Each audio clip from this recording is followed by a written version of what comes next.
Good morning दोस्तों। आज अपन 32 पुतलियां कहां से आई, सिंहासन किसका था और कौन थे 32 पुतलियां, इनके बारे में अपन बात करेंगे और जानेंगे।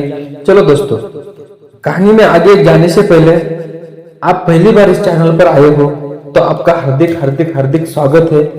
और अभी तक आपने चैनल को सब्सक्राइब नहीं किया है तो प्लीज चैनल को सब्सक्राइब कीजिए और एक लाइक दीजिए, बाद में आप भूल जाते हैं। चलो कहानी की तरफ बढ़ते हैं। प्राचीन समय की बात है, उज्जैन में राजा भोज राज्य करते थे। वो बड़े दानी और धर्मात्मा थे।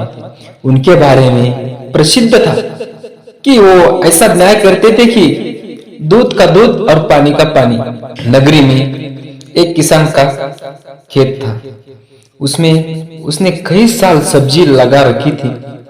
एक बार की बात है, खेत में बड़ी अच्छी फसल हुई।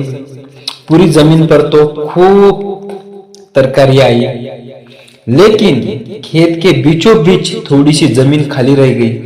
हालांकि किसान ने उस जमीन पर बीज डाले थे, लेकिन वहां कुछ नहीं होगा। किसान ने वहां खेत की रखवाली की, एक मकान बचा लिया।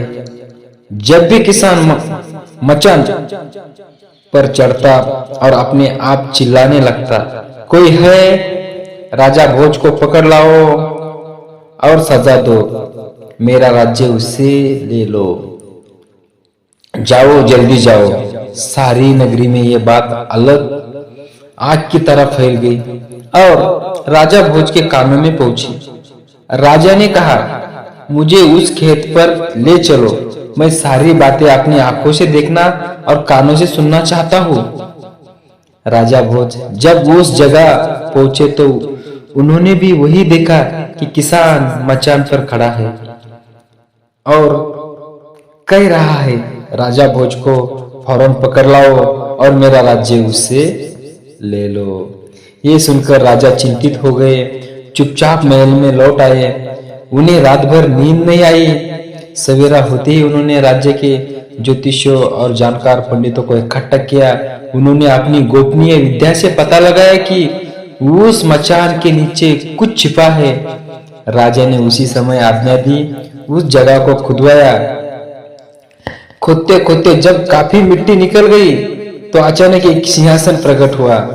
सिंहासन के चारों ओर 8-8 पुतलियां यानी कुल 32 पुतलियां खड़ी थी। सबके आचरण का ठिकाना न रहा। राजा को खबर मिली तो सिंहासन को बाहर निकालने को कहा, लेकिन कुछ मजदूरों के जोर लगाने पर भी सिंहासन ठस से। एक पंडित ने कहा, ये सिंहासन देवताओं का बनाया हुआ है, अपनी जगह से तब तक नहीं हटेगा जब तक कि राजा स्वयं इसकी पूजा अर्चना न करे। राजा ने ऐसा ही किया। पूजा अर्चना करते ही सिंहासन ऐसे ऊपर उठ आया मानो फूलों का हो। राजा बड़े खुश हुए।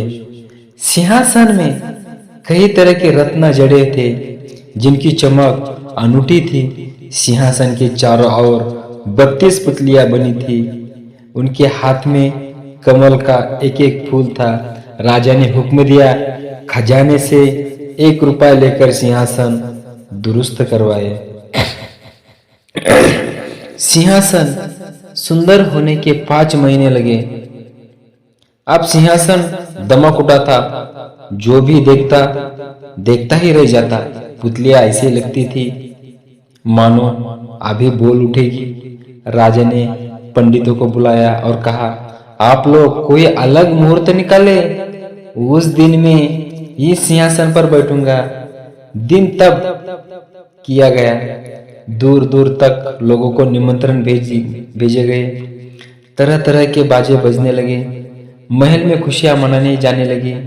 पूजा के बाद जैसे ही राजा ने अपना दाहिना पैर बढ़ाकर सिंहासन पर रखना चाहा कि सारी पुतलियां खिलखिलाकर हंसने लगी। लोगों को बड़ा अचंभा हुआ कि ये बेजान पुतलियां कैसे हंस पड़ी। राजा ने अपना पैर खींच लिया और पुतलियों से पूछा, ओ सुंदर पुतलियों, सच सच बताओ, तुम क्यों हंसी? पहली पुतली का नाम था रत्न मंजरी। राजा की बात सुनकर वो बोली, राजन, आप बड़े तेजस्वी हैं, धनी हैं, बलवान हैं, लेकिन इन सब बातों का आपको घमंड भी है।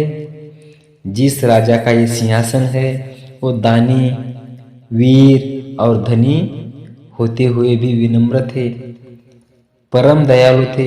राजा बड़े नाराज हुए। पुतली ने समझाया, महाराज, ये सिंहासन परम प्रतापी और ज्ञानी राजा विक्रमादित्य का है।